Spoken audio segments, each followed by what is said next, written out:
Welcome! I'm Mary McEwan, and I will be your host for a brand new television show called Find Your Family for Free. Yes, free. Now, we've all seen the commercial where you follow a little leaf and bam, there's your whole family. But what they don't tell you is that it costs quite a bit of money to do that. I will show you how to find the same resources, and it won't cost you anything. But first, we're going to visit my friend Richard, and I will show you how I found documents on his family. So let's go to Richard's house. Today we're going to be talking with Richard Metz, a former resident of Cleveland, Ohio. He's also lived in Alaska and Australia. One of the most interesting things about Richard is his story about his grandmother. His sweet, dear grandmother was a smuggler. At least that's what I've heard. Is that true, Richard? Yes. Okay, well, we'll get into that pretty soon. Okay. But first, I'd like to know a little about you. Tell our viewers something about you. Uh, well, I grew up in Cleveland with my parents. I was firstborn male child, and so You got all the goodies. so the standards were Yeah. fairly high. uh, they passed on. Probably the worst part, or the best part, was do your best. And so that is actually a burden from the standpoint that my wife says I'm a perfectionist, but she's the only one that ever called me that. And that's the part about doing your best. Well, now, you started working at quite an early age, didn't you? I did. Under 10, I was collecting newspapers to sell to the junkyard for recycle. And at 12 and 13 years old, I lied about how old I was, and I sold peanuts at the baseball games. What baseball stadium would that be? The Cleveland Indians, Ah, right? And then 14, 15, I was baling hay for a local farm. And then I started to do stuff, be in business of taking care of trees, cutting trees down. now, was this a family value? Your father worked quite young also, didn't he? Oh, yes, yes. I don't know what he did when he graduated from high school at the age of 16. And he would have been graduating in 1931. And in that time frame, either before he graduated, probably, he had a newspaper route. And during the Depression, he built it up to a 200 customer route. How did he deliver them? Did he walk? Or? Walk, and he used to carry 200 Oh, my big, word. fat newspapers, Sunday paper. They were used to be really thick, and I'm guessing they were 200 pounds of paper. Yeah. Now, you knew your grandparents, didn't you? Yes. Did you live with them? I got to go visit them and stay overnight many nights. So they lived fairly close to you. 2 blocks away, yes. Now, these were your parents, your father's parents. My father's father and mother. What was right. your, now, what country were they from? They were from Germany. What was your grandfather like? He didn't speak English, so I didn't communicate with him. He liked to go to the horse races. He was also a die maker. And my memory of him is he was sitting at a little table near a window, smoking his cigars and reading the newspaper. That was my memory. What about your grandmother? She worked hard, took care of the house, worked outside the house, earned an income. She was probably a consistent one of the two in terms of being employed, and probably the one that kept the house together. Did your grandmother ever talk about living in Germany? No, She didn't. no, Okay. there wasn't much of that discussion, and this would have been.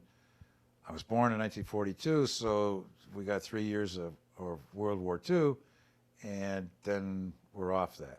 So that's over. She just let it go. Yeah, there wasn't much, and until much later that I started to learn some of the things that had gone on in general with the war, but specifically with her and her family that lived there still. Well, one of the main reasons for this interview is to hear about your grandmother's illegal activities, which I find absolutely charming. Yes. So let's hear the story about your grandmother and her smuggling. And then, will you show us what she smuggled? Because she gave it to you, didn't she? Yeah. Well, no, not to me. Not to you. Not Okay. directly. Okay. Okay. Tell me the story. All and right. then So we'll see in her- 1961, she went to East Berlin in Germany and to visit family there, her niece, etc. And in later years, when she died, my mother and father inherited the statue that she brought back. So that's what she smuggled, was a statue. So then the total story becomes, I became aware of the story of how the statue came from Germany. And apparently, Okay, she crossed into East Berlin, visited the family, and then came back through the borders and had the statue under her coat. Was she holding on to it? I don't know, but she was holding on to it enough that it was there. Maybe she had it And tied. nobody saw this. How and- much would you say this weighs? It weighs probably 15 pounds. And how tall would you say it is? 16, 17 inches, 18 inches. How tall was your grandmother? She was a fairly big woman. I think probably 5'6", 5'8". And she had this in front of her like a baby. Well, or on her side or behind. I guess But I she would did put it have it on her person. on her crossing. person. Yeah. What would have happened to her if they had... If they caught her smuggling, and she go into jail. I don't know whether they'd at least take it away from her, but they might put her in jail. It's a marvelous statue. Do you know anything about the origin of it or who made it? Well, the first thing is that I've been told that this statue reminded her of her grandfather, who was a blacksmith. Okay. All right, and we looked at.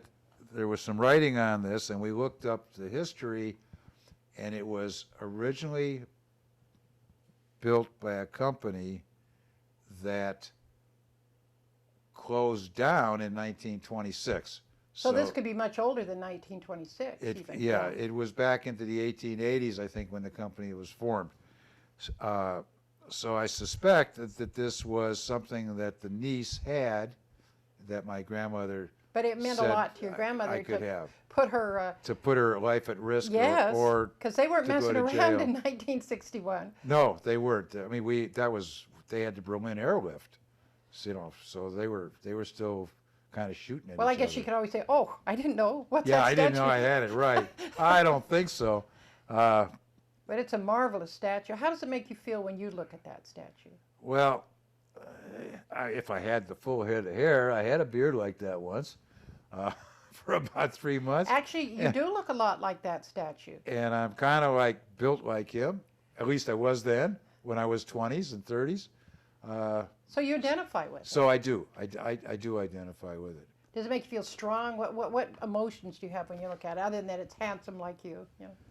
Well, see, we have these pride things, but maybe they originate from your genes, not from you. But you immediately identified with the statue when you Yes. saw it. My mother asked me in her last years if what I wanted that she had, and I said, Mom, I don't want anything that you have except I could take that statue if you want to give it to me. Where were you when your mother gave you the statue? Were you living in Cleveland? No, at that time I was visiting there. So you took it with you? Yeah, yeah. So where's the statue been besides Germany and Cleveland? Here? Here in Yeah, Washington. in Washington. You yeah. didn't take it to Alaska or Australia? No, No. Okay. no. So I wouldn't Have you risk. I named- wouldn't risk going to Australia with it. you don't want to be arrested. Does your statue have a name? Yes, it's Alemann, And what does that mean? the German. Wow, that's really a story. Now, when I asked you to give this interview, your wife gave me your grandmother's name, and that's all I had. Okay. But I'm going to be showing our viewers how you find this information, but you get it from my hand to yours because you gave great. the interview. All right. Now, here's the first thing I found that I think will be of interest to you. It is the actual wedding date, time, and place of your grandfather's marriage. And now if you'll read me their names, and your grandmother had other names. Can you see her names on there? Let me find here. Wilhelm, that's my grandfather, Uh-huh. and Martha, Emma, Auguste, Gustke, which is the family name, right? And okay, so, and I'm looking for the dates. Birthday, 1869 for the grandfather, and 1890 for my grandmother. So 20 years 20, difference. Yeah, 20 years difference. Right. Now, did you notice the date that they were married on and where they were Marriage married? date, June 5, 1913. And where did it occur? Well, civilian registration, Berlin. So they were married in Berlin. Yes, And what was the date again? June 5, 1913. Because that becomes important in just a minute. Let's have you repeat out your grandmother's names, because you probably didn't know she had all those extra German names, did you? I did not. Let's hear it good and loud. Martha, Emma, Auguste, Gustke. So now you've got more information. I have one here that's Okay. Wilhelm's, and this is Martha's. So we'll Okay. put that over here in this pile. Okay. Now, 2 days later, a big event occurred in their life. I bet you they got on the ship. They did. They were married for 2 days, Right. and then they leave for America. It's condition. I'm not going on a trip with you without being married. Well, yeah, that was pretty quick, though. Okay, let's see. Let's read the date that they actually got on the ship. June 7, departure date, 1913. He was 44. She was 22. 22 years difference. I think that's not quite accurate, but it's close. Well, they gave the information. Yeah. And what does it say about the name of the ship? Patricia.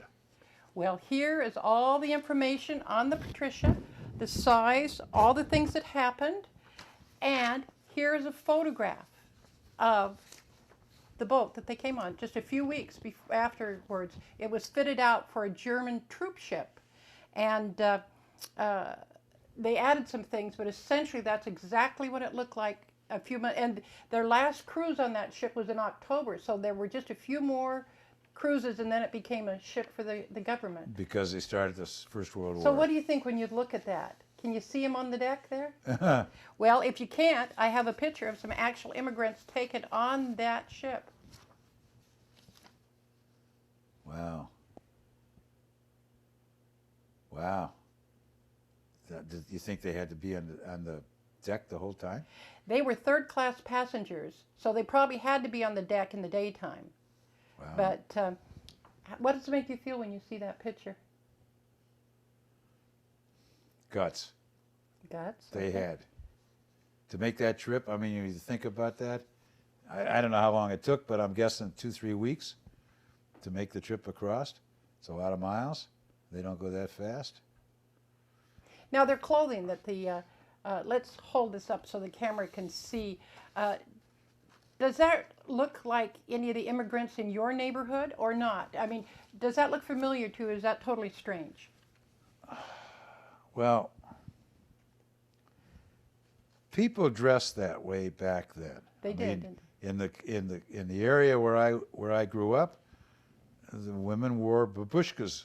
Oh, really? Yeah, and I mean a lot of them. I don't know that my mother did. My mother was pretty independent.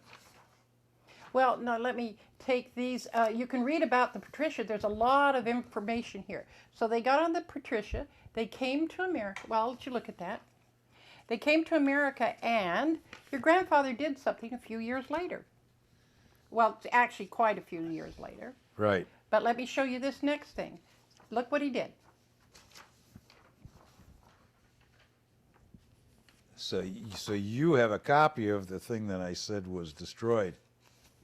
Well, that's one of the things about the internet now, and I got all this stuff for free, and it's easy to do. I did all this in about an hour.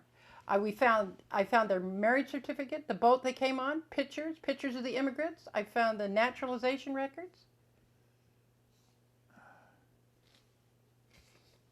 And I still got more. We're just getting warmed up here. So this is for him becoming a naturalized citizen. I couldn't find any record for Martha becoming a citizen. Evidently she didn't. She did. Oh, she did. Oh, okay, good, good.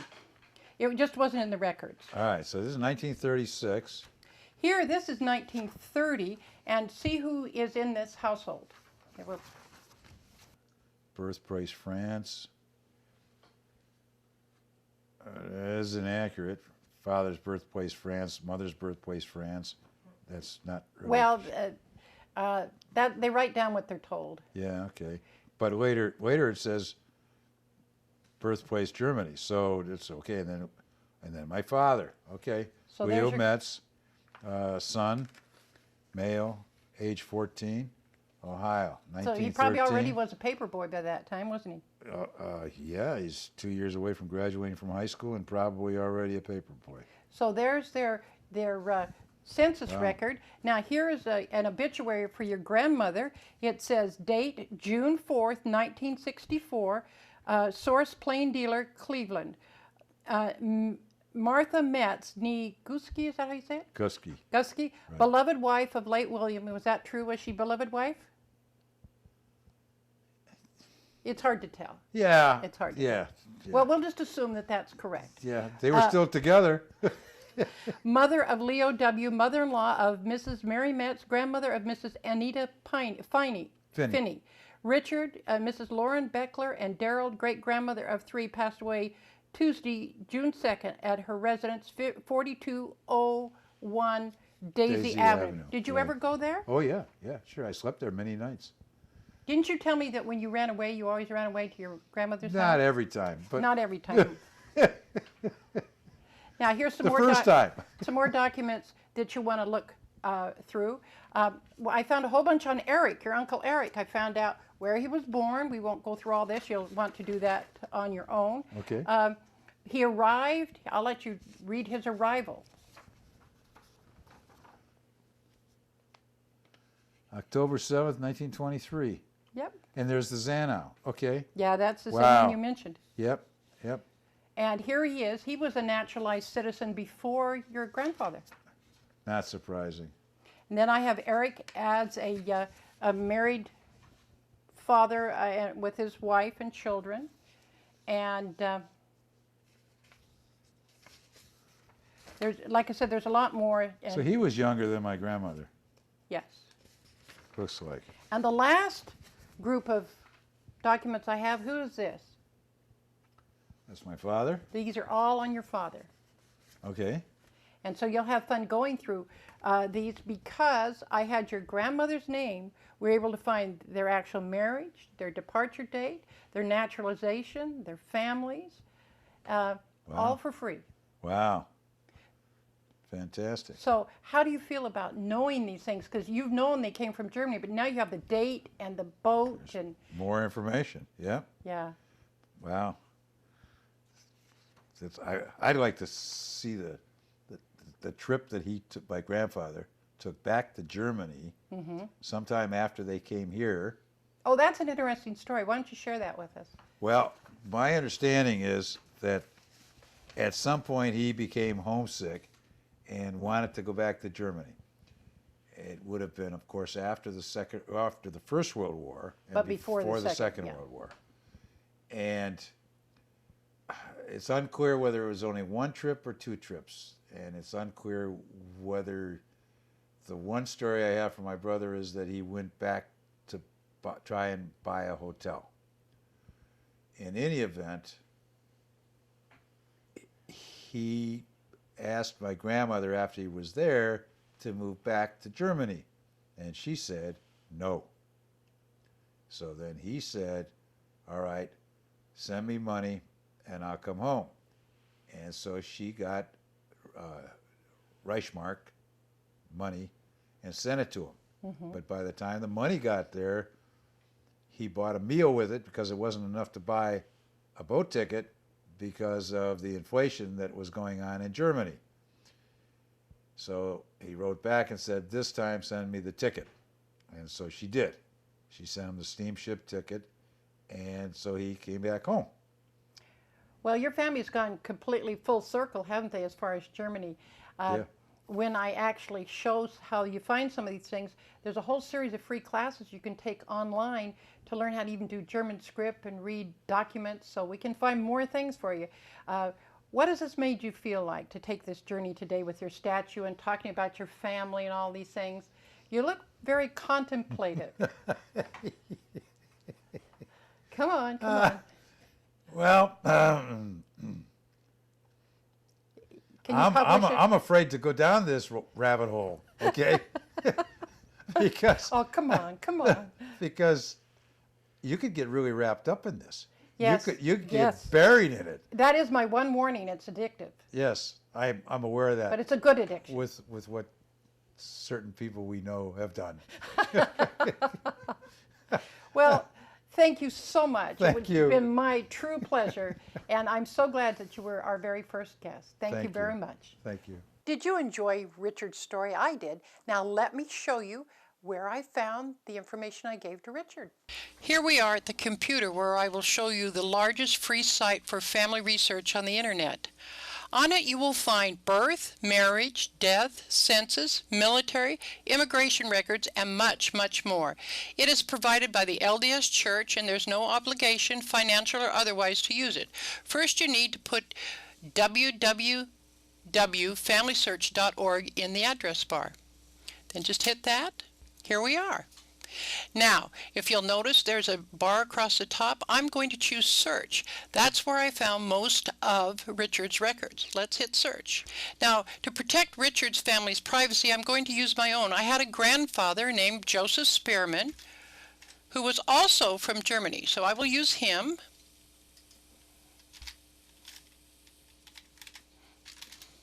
Now, I know he was born in Germany, so in birthplace I'll put Germany. But here it asks for the year. I don't know the year, so I can't put that in. I go back up here and I choose residence. I know he was living in Iowa in 1880, and that's good because it was a census year too. So I will type in from 1880 to 1880 because I'm only looking for that 1 year. Now I have one more piece of information, that's his spouse's first name. So I touch down here on spouse and I type in Emily. It's better to leave the areas blank that you aren't sure because it might throw off your search. Now I go down here to search. There he is, Joseph Spearman. It tells me that he was born 1840 in Germany. So he was born in Germany and now I have the year. Here's his wife Emily and here are his children. Let's click on his name. You can see the various information it gives me on him, which is quite a bit. I can also get the same information on his children and his wife. For some reason they put his wife down here, which they don't normally do.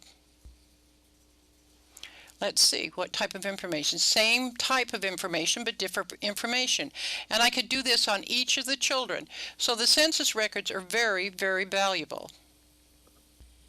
Now I would like to show you how to use the sign-in feature up in your right-hand upper corner. It says sign in, and that's for people that already have an account or free account. If you want to establish an account, you just push free account and give a little information about yourself, choose your username and password, and you're ready to go. The reason that you would want a sign-in account is it gives you access to put on your own family tree and to access millions of documents and other information sent by other people to research and attach to your family tree, and it saves you time and money. Now, I have a sign-in, so I will just go and put on my sign-in.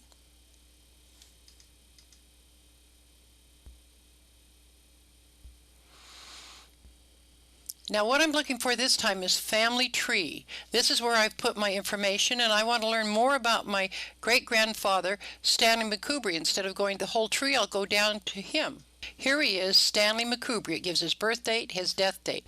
But if I go look in his vital information, I also can find his birthplace, death place, and where he's buried. Here's some other information. And then I come down to family members. It gives he and his wife and his parents, his children, and he as a sibling. So there's a lot of information there. Then I can check out the sources that have been used for this information. If I'm interested, I can just click on one. But we're not done yet. Up on the top here, let's scroll back up. If I want to look at memories, see, I have a nice picture of Stanley here, but if I look on memories, I also have a picture of his wife. If I check on stories. Here's a biography of him that all I have to do is open it up and read it and or copy it. But that isn't all that I can do with Stanley. I can go and see his children and then start checking out information on them. So there's just so much there that you can find out. And I find maybe 50 to 100 new items a month by using this method. And the pictures are wonderful. Somebody may have a picture of your grandfather that you've never even seen. But this is not all. I've got another wonderful feature to tell you about. I'm going to go out onto the internet again, and I'm going to type in Learning Center Family Search.org.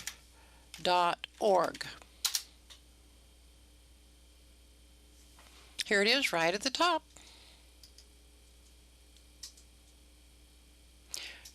What this is a gateway to hundreds of free classes. Let's look at this list on the left side of the page. You can see all the many countries, and if you'll notice there's a number behind the various geographical locations. That tells you how many free videos they have on that one place. Look at this. And then look over to most popular courses. You can see some of the most popular courses here. Then you can see new courses. And then they're down here, there are beginning genealogy courses that only take 5 or 10 minutes. So this is a wealth of information on any country or technique that you might want to use. But the history of the website and the history you can get from the website isn't limited to the things I've already showed you. Let's go back to our search mode for a minute. You can see that you can get genealogies, catalog, book, and wiki. There are thousands of books on this site that you can read online, download, and print out if you want. So we've just scratched the surface of FamilySearch.org. We can go to search for the documents. We can go to Family Tree. We can look in magazines, books, catalogs, all kinds of things for the type of records that we need. And it's all free. I would encourage you to visit this site as soon as you've finished watching this video. Start with search or get yourself a sign-in and then go for it. Now, I know I can almost guarantee you that you will find some information on your family. So give it a try. You'll like it. Well, I hope you had a good time at Richard's, and I hope you're encouraged to try FamilySearch.org. Be sure and join us next time when we go and investigate Find a Grave, the world's largest source of grave information. Until next time, may you be blessed.